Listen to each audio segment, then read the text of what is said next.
ഈ കഴിഞ്ഞ ദിവസം വരെ തൃപ്പൂണിത്തുറക്കാർക്ക് മാത്രം അറിയാമായിരുന്ന അവിടുത്തെ കടകളിൽ ചായ വിൽക്കാനെത്തിയിരുന്ന കിഴക്കേക്കോട്ട മരട്ടിപ്പറമ്പിൽ എം.ആർ. ഷാജി ഒരൊറ്റ ദിവസം കൊണ്ട് ആ നാടിന്റെ പ്രിയങ്കരനായി മാറിയിരിക്കുകയാണ്. തൃപ്പൂണിത്തുറ സ്റ്റാച്യു ജംഗ്ഷനിൽ എറണാകുളത്തേക്ക് തിരിയുന്ന സ്ഥലത്ത് വെച്ച് ചൊവ്വാഴ്ചയാണ് അപകടം നടന്നത്. മുളന്തുരുത്തി സ്വദേശിനി ഓടിച്ച സ്കൂട്ടർ ബസ്സിനടിയിൽ പെടുകയായിരുന്നു. ബസ്സിനടിയിലേക്ക് വീണ സ്ത്രീയെ റോഡിലൂടെ മീറ്ററുകളോളം വലിച്ചിഴച്ച് പോകുന്നത് കണ്ട് നാട്ടുകാർ ബഹളം വെച്ചതോടെയാണ് ആ ബസ് നിർത്തിയത്. ആ സമയത്ത് അവിടുത്തെ കടകളിൽ ചായ കൊടുക്കുകയായിരുന്ന ഷാജിയും ശബ്ദം കേട്ട് അവിടേക്ക് ഓടിയെത്തി. വലിയ ശബ്ദം കേട്ടാണ് ഞാനും അവിടെ ഉണ്ടായിരുന്ന മറ്റുള്ളവരും ഓടിയെത്തിയത്. അത്തരമൊരു കാഴ്ച ജീവിതത്തിൽ ആദ്യമായാണ് കാണുന്നത്. അവരുടെ ശരീരത്തിൽ തൊട്ടാണ് ടയർ നിന്നിരുന്നത്. അവിടെ നിന്നും എഴുന്നേൽപ്പിച്ചപ്പോൾ അരയ്ക്ക് താഴേക്ക് അവരുടെ വസ്ത്രങ്ങളെല്ലാം കീറിപ്പറിഞ്ഞ നിലയിലായിരുന്നു. പെട്ടെന്ന് തോന്നിയത് തന്റെ മുണ്ടഴിച്ച് അവരുടെ ശരീരം മറയ്ക്കാനാണ്. ഞാൻ മുണ്ടെടുത്തിട്ടുണ്ടോ ഇല്ലയോ എന്നൊന്നും അപ്പോൾ ഓർത്തില്ല. പിന്നെ കടയിൽ പോയി പുതിയ വസ്ത്രം എടുത്തുകൊണ്ടുവന്ന് കൊടുക്കാനുള്ള സാഹചര്യം ഇല്ലായിരുന്നു. അപ്പോൾ എല്ലാവരും കൂടി അവരെ ഓട്ടോറിക്ഷയിൽ കയറ്റി നേരെ ആശുപത്രിയിലേക്ക് കൊണ്ടുപോയി. അപ്പോൾ വേറൊന്നും എന്റെ മനസ്സിൽ വന്നുമില്ല. ആ സ്ത്രീയുടെ ശരീരം മറയ്ക്കാനാണ് തോന്നിയത്. അത്രയും ആളുകളുടെ മുന്നിൽ അവർക്കൊരു പ്രയാസം ഉണ്ടാകരുതല്ലോ.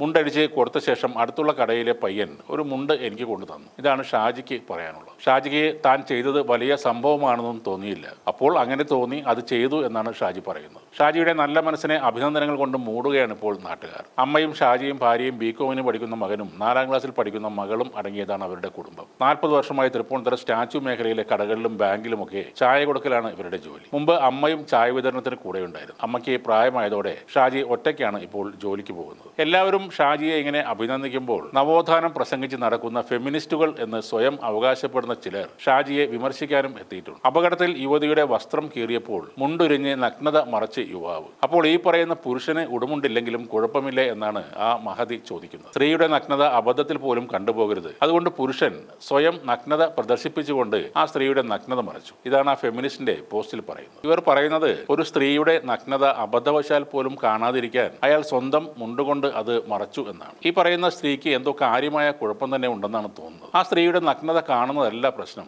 മറിച്ച് ആ സ്ത്രീക്ക് അതുണ്ടാക്കുന്ന മാനക്കേട് മറക്കാനാണ് അയാൾ അപ്പോൾ അങ്ങനെ ചെയ്തത്. അപകടത്തിൽ രക്തം ഒലിപ്പിച്ച് കിടക്കുന്ന യുവതിയാണെന്നതൊക്കെ ശരിയാണ്. എന്നാൽ പലരും ഈ കാഴ്ചകൾ മൊബൈലിൽ പകർത്തും. പിന്നീട് അതൊക്കെ പ്രചരിക്കുന്നത് യാതൊരു നിയന്ത്രണവുമില്ലാത്ത രീതിയിലായിരിക്കും. അതുകൊണ്ട് തന്നെ നല്ല മനസ്സുള്ള ആ ഷാജി തന്റെ മുണ്ടെടുത്ത് ആ സ്ത്രീയെ പുതപ്പിച്ചു എന്നത് നല്ല കാര്യം തന്നെയാണ്. ഇനി ഷാജിയുടെ നഗ്നതാണ് പ്രശ്നമെങ്കിൽ നിങ്ങൾ ബീച്ചിലോ പുഴയിലോ ഒക്കെ കുളിക്കുന്നത് ഒന്ന് നോക്കണം. ആണുങ്ങളൊക്കെ കുളിക്കുന്നത് അധികം വസ്ത്രം ഇല്ലാതെ തന്നെയാണ്. ഒരു ഷോർട്സ് മാത്രമായിരിക്കും പലപ്പോഴും അവർ ധരിക്കുന്നത്. അതേപോലെ ഷർട്ട് ഇടാതെയാണ് പലരും കൂലിപ്പണി ചെയ്യുന്നതും തെങ്ങിൽ കയറുന്നതുമൊക്കെ. അതേപോലെ റോഡരികിൽ കാന വൃത്തിയാക്കുന്നതും മാൻഹോളിൽ ഇറങ്ങുന്നതുമൊക്കെ അടിവസ്ത്രം മാത്രം ധരിച്ചുകൊണ്ടാണ്. അതുകൊണ്ട് ഷാജിയുടെ നഗ്നത ഇപ്പോഴത്തെ സാഹചര്യത്തിൽ കേരളത്തിൽ ഒരു വിഷയമല്ല. ഫെമിനിസ്റ്റ് മാഡം സ്വപ്നം കാണുന്ന ആ അത്യന്ത ആധുനിക ലോകം ഇവിടെ ഇനിയും വന്നിട്ടുമില്ല. അമ്പലങ്ങളിൽ ആണുങ്ങൾ ഷർട്ടിടാതെ തന്നെ കയറണമെന്ന് ക്ഷേത്ര അധികാരികൾ നിർബന്ധം പിടിക്കുന്നുണ്ട്. അവിടെ പൂജ ചെയ്യുന്നവരും അല്പവസ്ത്രം ധരിച്ചാണ് നിൽക്കുന്നത്. എന്നാൽ സ്ത്രീകൾ അങ്ങനെ ചെയ്യുന്നുമില്ല. ആരും അവരെ നിർബന്ധിക്കുന്നുമില്ല. ഇങ്ങനെയുള്ള കാര്യങ്ങളിൽ തീർച്ചയായും ആണും പെണ്ണും തമ്മിൽ വളരെ വ്യത്യാസങ്ങളുണ്ട്. അതുകൊണ്ട് തന്നെ ഷാജി ചെയ്തത് വളരെ വലിയൊരു കാര്യമാണ്. ആ സ്ത്രീനി എന്നെങ്കിലും അയാളെ കണ്ടാൽ അതിനുള്ള നന്ദി അവർ തീർച്ചയായും പറയുകയും ചെയ്യും. ഫെമിനിസ്റ്റ് എന്ന പേരിൽ അഭിരമിച്ച് നടക്കുന്നവർക്ക് ഇതുപോലുള്ള കോമാളിത്തരങ്ങൾ ഇനിയും എഴുതിവിടാം. ആ ഒരു സാഹചര്യത്തിൽ